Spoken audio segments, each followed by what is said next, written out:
Você disse: eu vou sair da minha casa e vou louvar o Senhor, vou adorar o Senhor. Mas eu quero te dizer, meu irmão, que não foi bem assim. O Espírito de Deus te visitou hoje e disse: hoje eu tenho um encontro contigo. E você não está aqui por acaso. O que você está buscando nessa noite? O que você precisa nessa noite? Irmão, confie em Deus. Não há Deus incomparável igual o nosso. Não há Deus como esse Deus, amém? Mas fique em contato com o Senhor, porque hoje as portas irão se abrir para você. Questão da justiça, trabalho, cura. O Senhor dos Senhores está aqui nesta noite para realizar o desejo que você precisa, irmão. Confia nele. Vamos louvar ao Senhor, irmão. Pode colocar aí o CD, amém? Louvado seja Deus. Aleluia, Jesus. Eu sinto a presença de Deus aqui nessa noite. Aleluia. O Senhor vem mudando a minha vida aos poucos, irmãos. É assim que Ele faz. Ele vai transformando aos poucos. A gente vai aprendendo com o tempo. E hoje, o Senhor tem me usado, me levou em várias cidades, irmãos, para pregar o Evangelho até no meio de traficantes.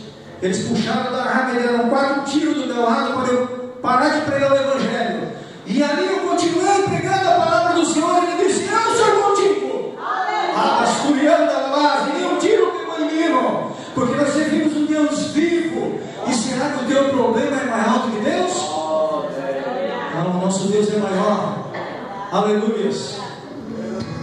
Louvado seja Deus. Medite na letra, irmão. Medite bem. Aleluia. Esse nosso Deus é incomparável. Ele surpreende. Aleluia.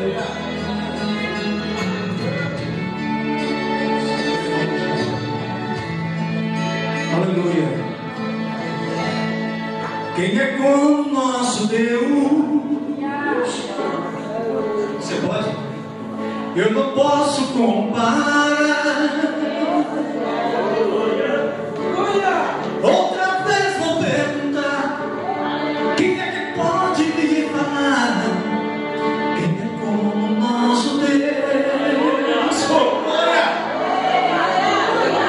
Ganha luta sem lutar, faz baixar e flutuar, faz o vento se acalmar.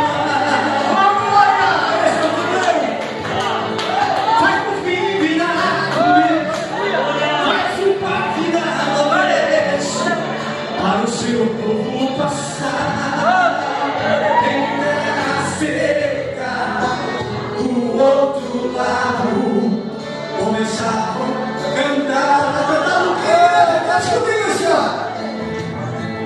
Só o Senhor é Deus, só Deus é o Senhor, poderoso Jeová. Não olhe para cima, porque está em todo lugar. A sua glória é tão grande que enche o céu e terra e mar. Até o céu vai descer. É hora que eu descer. E quando ele fala, vai ficar o seu povo de fala. Santo dos santos, Senhor dos senhores, aí me descer, estrela da manhã. É rei dos reis e que você crê. Pode, irmão! É quem? Fale! Nosso Salvador.